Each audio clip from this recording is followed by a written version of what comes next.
कि क्या देश की राजधानी दिल्ली जो है वो किडनैपिंग कैपिटल बन गई है?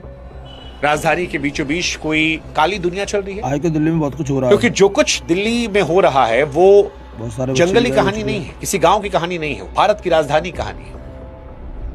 उस शहर की जहां पर सारा मीडिया है, देश के प्रधानमंत्री, देश के राष्ट्रपति, देश की संसद है, भाई अपने वहां बच्चों को पर बचा के रखो सभी लोग। जिसे देश का सबसे सुरक्षित और सबसे ज्यादा मॉनिटर किया जाने वाला शहर कहा जाता है, जहां दिल्ली में सबसे कितने ज्यादा कैमरे हो? कैमरे लगे हैं, जहां पुलिस चाक चौबंद होती है।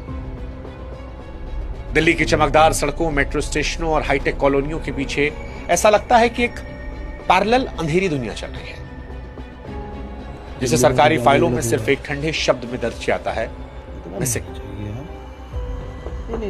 ये शब्द जितना छोटा है, इसके पीछे का सच उतना ही भयानक। हर लापता इंसान एक कहानी है, गलत है ये तो। एक टूटा हुआ परिवार है, एक कभी ना खत्म होने वाला इंसान है।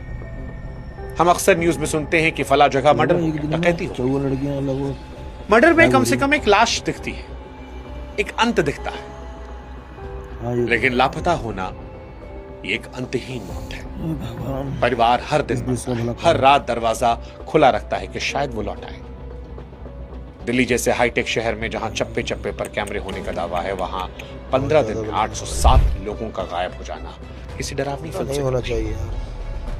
अब सवाल है कि क्यों 15 दिनों में 807 लोगों गायब होना एक सामाजिक आपातकाल के तौर पर देखा जाना चाहिए? तो जवाब बड़ा आसान है। 15 दिन में अगर 807 लोग गायब होते हैं तो ये सामान्य आंकड़े नहीं है, एक सामाजिक आपातकाल है। अगर किसी शहर में रोज 50 से अधिक लोग गायब हो रहे हैं तो सवाल उठना चाहिए कि सिस्टम कहां फेल हो रहा है। और सबसे डरावनी वाली बात जानते क्या है? गायब होने वाले लोगों में महिलाओं और नाबालिगों की संख्या सबसे ज्यादा है। और ये कोई इत्तेफाक नहीं है, एक पैटर्न है।